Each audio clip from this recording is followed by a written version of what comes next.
Hey guys, welcome back to Live Your Style. I'm Sharrah, and it's officially not Christmas anymore. I know, it's one of the saddest moments when you realize that everything building up to Christmas happened and it was so wonderful, but then you can't keep it going. You have to come to terms with the fact that it's over. What's worse than realizing that Christmas is over is packing up all your Christmas decorations the wrong way and then kind of hating your life next Christmas when you're unpacking them again. So I decided, let's make a video about our favorite holiday storage hacks that will save your Christmas next year and your sanity.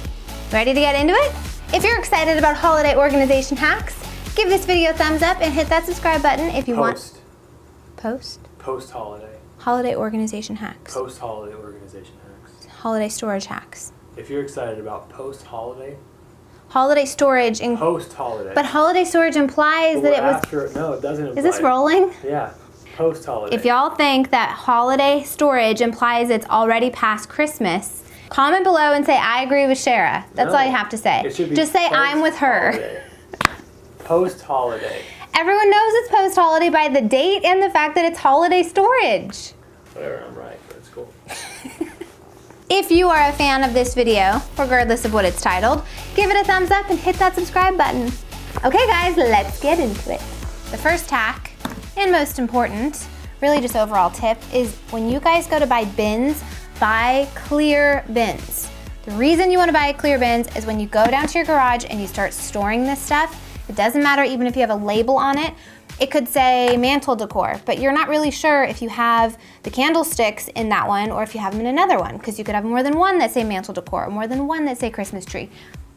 Having it be clear, you can actually see what's in that box before you take down the 12 that are on top of it, and you know if it's worth it to get those things out. So I always recommend using clear. Sometimes they're more expensive, but in the long run, it is way worth it, and you're gonna have these things for years and years and years. So it's worth the investment. Get yourself some clear bins. Also, just so you guys know, everything that I am using here, if it's something that is still purchasable, that is, if it's something that's new that I got, I will link it below or link it on a blog post. So stay tuned for that and take a peek down there in the description box. Okay, step number 2, pack intentionally. When you guys get to working on your own homes, you kind of have to assess your own situation. For us, we live in a small space, so when we pack up, we are going to pack up by category of location as opposed to category of the item. So you guys could pack up, all of your candles in one bin, all of your vases in one bin. If you have a really big house, that might be the best way to go at it, because you may want to reuse those items in different places of your house in the following year. For us, we kind of have our bookshelves are here and they're staying here forever. So whatever we're using on them is kind of like where that thing will live for the majority of the time we live in this house. So we are going to pack up based on all of the bookshelf stuff. And then we'll move on and pack up based on all of the mantle stuff. And that way when we go to reuse our stuff in the following year, we can get the mantle bin, unpack it, and we have all the goodies that we usually use on there to throw up on the mantle. Throw up, that's gross. To put on the mantle. Okay, so when you guys go to pack up your boxes, some things are gonna be breakable, right? So I don't wanna wrap every single item, because then that kind of defeats the purpose of having the clear bins and being able to see what's in here. I use really cheap paper towels. You guys can also use newspaper if you have that around. We don't get newspaper. And sometimes newspaper gets white things dirty because of the ink. You can wrap every other thing. That way they don't bonk together, but you can still see, oh, those little nesting houses are in there, or, oh, that's where that vase is, things like that. Now when it comes to things like greenery and different picks like this guy, you definitely want to pack these up by category, because putting this in here won't really help me any.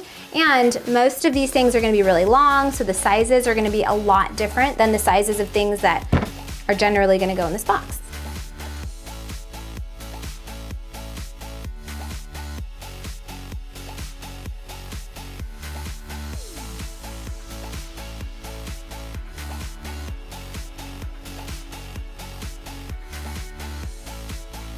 I'm leaving a little peekaboo hole here so that when I need to check and see what is in here, I can see it.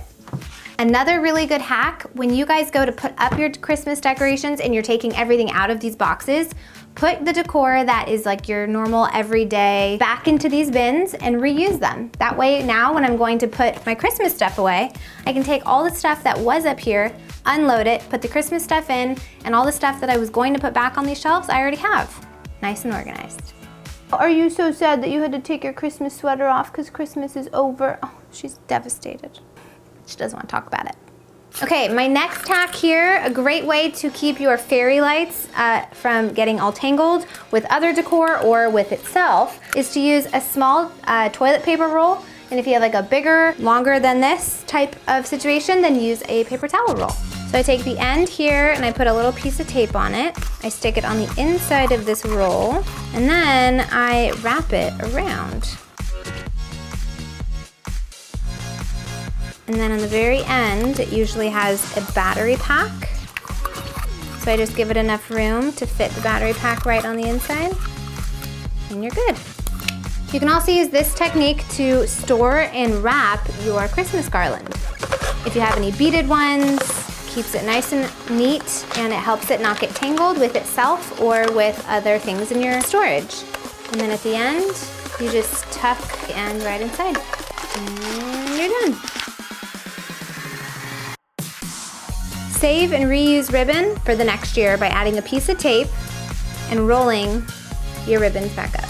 That way your ribbons are super tight and clean, not kinked, and ready to be used for the next year. Okay, so here is another really fun way to organize, and convenient and cheap way, might I add, to organize your ornaments. Get a regular clear bucket, buy some of these clear little cocktail cups, and most ornaments, especially the small ones and the medium-sized ones, will fit inside this little cup because it's big on the top and smaller on the bottom. And then you can do layers in between. Obviously, if you have a lot of ornaments, get a bigger box. We have half of a tree, so we don't have that many ornaments. And you can actually put the ornaments inside the cups and make layers of cups as they go up. Also, I find it helps if you leave the little hanger on the ornament. Don't take them off. Ta-da! Okay, so a great way to store any wreaths that you guys have, if you have a garment bag, place your wreath on the inside. Put them all in there and then hang it up in the garage, or if you have any room in a storage closet. That way they don't get smushed by putting them inside a bucket, and sometimes they don't even fit in the buckets. This is a great way to store them. One last thing I meant to mention, once you have everything in your boxes, don't forget to make some sort of label on the outside of the box. I put a label on the top and on the side, just in case. And I just use painter's tape and the Sharpie pen. That way you can reuse your bins every single year. I hope those tips and hacks are gonna help you guys when you're packing up for Christmas time. I am gonna sign off for the rest of the year, which is kind of crazy to think about, but I'll see you guys in 2018. Have a very happy new year. And if you guys haven't subscribed, hit that subscribe button and tell me which hack was your favorite and which one do you think is actually gonna help you guys the most when you guys are going to pack things up. Okay guys, I'll see you next year. Bye-bye.